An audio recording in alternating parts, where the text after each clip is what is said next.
Hər vaxtınız xeyir olsun uşaqlar. Azərbaycan dilindən dərslərimizi davam etdiririk. Bugünkü mövzumuz çox maraqlıdır.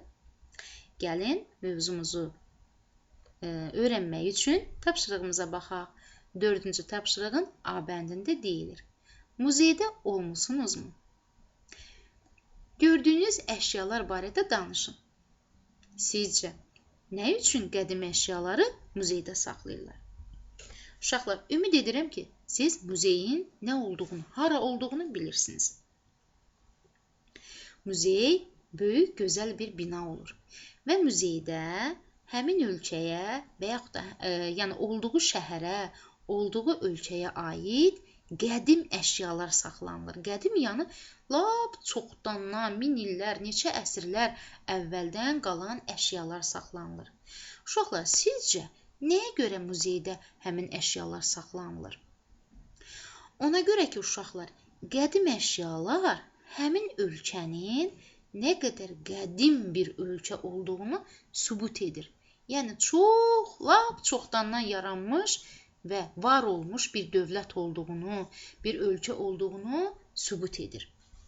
Ona görə də muzeylər dövlətlərin, ölkələrin tarixində böyük rol oynayır uşaqlar.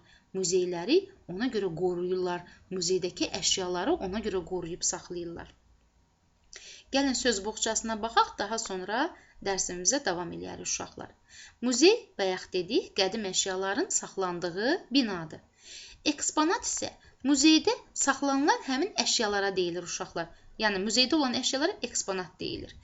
Əcnəbi, yəni xarici deməkdir. Başqa xarici ölkədən gələn insanlara əcnəbi deyirlər. Məsəl üçün, əgər Türkiyədən Azərbaycana gələn insan varsa, o əcnəbi sayılır. Rusiyadan, İngiltərədən, Amerikadan, yəni başqa bir ölkədən bizə gəlibsə, həmin insanlar əcnəbi sayılır. Turistlər də uşaqlar, yəni gəzmək üçün bir başqa ölkəyə gedirsənsə, bir başqa ölkəyə gedirsən və həmin ölkənin şəhərlərini gəzirsən, muzeylərini gəzirsən, bu cür insanlar turist adlanır uşaqlar. Çul bilirsiniz nədir? Eşeğin uzunqulağını deyim də, belə eşeği adlandırırıq, həm də uzunqulaq da deyirik. Ulaq da deyirlər uşaqlar ona yeri gəlmişkən. Ulaq da adlanır. 3 adı var bu heyvanın. Yəni, uzunqulağın üstünə qoyurlar bir parçadır. Yəni, parçadan hazırlanmış bir, necə deyim sizə, döşəkçə kimi bir şey olur ki, yəni üstündə oturanda ayaqlarının incitməsin deyin, üstünə salırlar onu. O adlanır çul.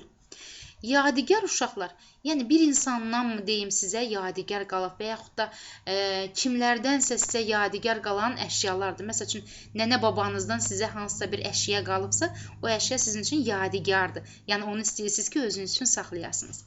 Hilə işlətmək, yəni aldatmaq deməkdir. Təşvişə düşmək, həyəcanlanmaq deməkdir. Uşaqlar, gəlin baxaq, görək, bizim bugünkü qəhrəmanımızın başına nələr gəlir. Mətnimizi oxuyaq. Bir əcnəbi turist, yəni xarici ölkədən gələn bir turist, kəndə gəzintiyə çıxır. Yolda bir uzunqulaq görür. Uzunqulağın üstündə milli naxışlı, qədim, köhnə bir çul var idi. Belə qədim əşyalar çox qiymətli hesab olunur. Niyə uşaqlar? Çünki qədimdir, çoxdandan qalmış bir əşyadır. Qədim əşyalar həmişə qiymətli olur uşaqlar. Həm də onun üstündə xüsusi milli naxışlar var imiş. Turist çulu almaq istəyir. Ancaq fikirləşir ki, kəndli onu satmaz. Bilirsiniz də, niyə satmaz uşaqlar? Çünki o çox qiymətlidir, dəyərlidir, qədimdir. Odur ki, turist hiləyə əl atır uşaqlar, hilə işlədir. Gəlin baxaq görək, nə edir? Turist kəndliyə deyir ki, uzunqulağı almaq istəyir. Kəndli təəccüblənsə də onu satmağa razı olur. Turist çox sevinir. Tez çıxarıb kəndliyə xeyli pul verir. Kəndli uzunqulağın üstündəki çulu götürür və uzunqulağı ona verir. Əcnəbi təşvişə düşür. Kəndliyə deyir. Uşaqlar, sizcə əcnəbi niyə təşvişə düşür? Çünki əcnəbiyə ən əsas nə lazım idi? Uzunqulağın üstündəki çul, eləmi? Və bilirdi ki, kəndli onu satmaz. Ona görə uzunqulağı almaq istəyir ki, bəlkə üstündəki çulu da kəndli, yəni uzunqulağın üstündəki çulu da uzunqulaqla bərabər verə də buna. Amma turist yanılmış olur. Çünki kəndli uzunqulağı turistə verəndə üstündəki çulu götürür. Və bu zaman əcnəbi təşvişə düşür, heyecanlanır. Görün neyniyir uşaqlar, nə deyir? Uzunqulaq zəifdir, üşüyəcək. O köhnə çulu da ver, üstünə ataq. Görün ha uşaqlar, onun hiləgərliyinə baxın. Çula köhnə deyir. Deyir o köhnə çulu da ver, onun üstünə ataq. Yəni uzunqulaq üşüməsin də, zəifdir. Kəndli qətiyyətlə cavab verir. Yox, onu vermərəm. Siz məndən uzunqulağı almısınız, çulu yox. O mənim babamdan yadigar qalıb. Dədə babadan xatirədir, verə bilmərəm. Görürsünüz uşaqlar, kəndli öz dədə babasından qalan xatirəni, yadigarı heç kimə vermək istəmir.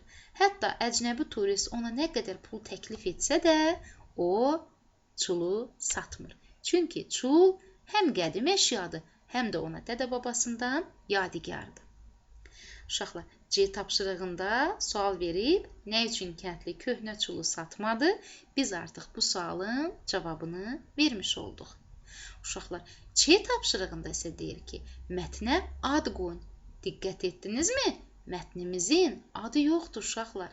Siz əhvalatı oxuduqdan, dinlədikdən sonra mətnə ad verə bilərsiniz. Məsələn, mətnə hansı adı verə bilərik uşaqlar?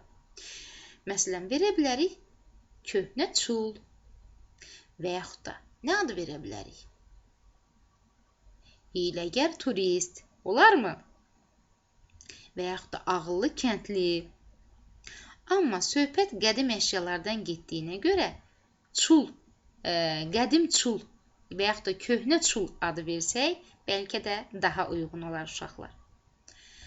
Baxın uşaqlar, çul da qədim əşyadır. Yəni, bax, çuldur, xalçadır, qədim qablardır, küzələrdir. Bunlar muzeydə saxlanılan eksponatlar ola bilirlər.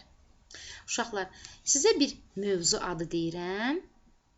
Bu mövzunun adını internetdə yaza bilərsiniz, Google-da və axtarış verə bilərsiniz və o nağıl sizə orada yazılacaq, açılacaq həmin nağıl sizdə və o nağılı oxuya bilərsiniz. İtə ataram, ya da satmaram. Belə bir adlı nağıl var, bu hekayə var. Bu hekayəni internetdən tapıb oxuya bilərsiniz. Bugünkü mövzumuzla əlaqəli bir mövzudur uşaqlar. Çox maraqlı bir mövzudur. İtə ataram, ya da satmaram. Gəlin, D tapşırığına baxaq. Sizin evdə də qədim əşyalar varmı uşaqlar? Bu barədə araşdırma aparın. Böyüklərdən bu əşyaları nə üçün qoruyub saxladıqlarını soruşun. Bax, bunu böyüklərinizlə bərabər edirsiniz uşaqlar. Baxın, görün, evinizdə qədim əşyalar varmı?